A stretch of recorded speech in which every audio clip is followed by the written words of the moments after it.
ఎన్టీఆర్ జిల్లాలో MP Kesineni Sivanath camp కార్యాలయంలో పేదలకు ఆటోలను పంపిణీ చేశారు. ఈ కార్యక్రమంలో ఎంపీ కేశినేని శివనాథ్, మాజీ MLC Budda Venkanna, Dudekula finance corporation chairman Nagul Meera పలువురు పాల్గొన్నారు. ఈ సందర్భంగా 150 మంది పేదవారికి ఆర్థిక సహాయం కింద ఆటోల్ని అందజేశారు. అంబటి రాంబాబు తప్పు చేశాడు కాబట్టి రాజమండ్రి జైలుకు వెళ్లాడన్నారు. జగన్ కూడా తప్పు చేశాడు, అందుకే జైలుకు వెళ్లాడని అన్నారు.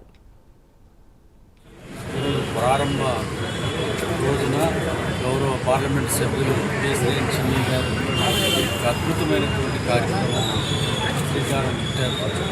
తెలుగుదేశం పార్టీ కార్యకర్తకి పేదవాడికి ఆర్థిక చేయూతనివ్వడం కోసం గతంలో ఎప్పుడు లేని విధంగా తన సొంత డబ్బులతో మొదటి ట్రిప్పుగా 150 ఆటోలకి 40,000 రూపాయలు చొప్పున తనే డౌన్ పేమెంట్ కట్టి కార్మిక వర్గానికి అండగా నిలిచినటువంటి కేశినేని చిన్ని గారికి కార్యకర్త పక్షాన హృదయపూర్వకమైనటువంటి ధన్యవాదాలు.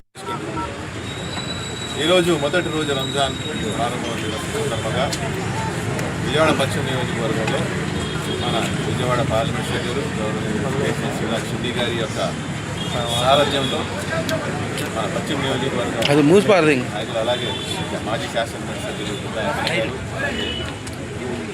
కార్పొరేషన్ ఫైనాన్స్ కార్పొరేషన్ చైర్మన్ మీరా గారు, పవల్లా గారు వీళ్ళందరూ కూడా కలిసి ఏదైతే నారా చంద్రబాబు నాయుడు గారు పేదరికం లేని రాష్ట్రంగా ఆంధ్రప్రదేశ్ ఉండాలి అనేది ఏదైతే ఆశయాల మీద నడుస్తున్నారో అదే ఆశయాల్ని కొనసాగించడానికి మన పార్లమెంట్ సభ్యులు చిన్ని గారు ఏదైతే పశ్చిమ నియోజకవర్గానికి విజయవాడలో అత్యధిక మెజారిటీ ఆయన పొంది మళ్ళీ ఆ ప్రజల హృదయాల్లో గెలుచుకోవాలని చెప్పి చేపట్టిన కార్యక్రమాల్లో పార్లమెంటేరియన్ అంటే కేశినేని చిన్ని అనే విధంగా మన పార్లమెంట్ సభ్యులు కేశినేని చిన్ని గారు పని చేసుకుంటూ పోతున్నారు. సహజంగా ఒక ఎంపీ అంటే రోడ్లు అలాగే నేషనల్ హైవేస్ ఈ పనులు చూస్తారా అని చెప్తారు. కానీ మన కేశినేని చిన్ని గారు గెలిచిన రోజు నుంచి విజయవాడ పార్లమెంట్కు అభివృద్ధి పనులు ఏమేమి కావాలో ఆ పనులు పార్లమెంట్లో శాంక్షన్ చేస్తూ కేంద్ర ప్రభుత్వంతో శాంక్షన్ చేయించుకుంటూ అలాగే పేదవాడికి కూడా ఆయన ఇక్కడ ఆదుకుంటున్నారు.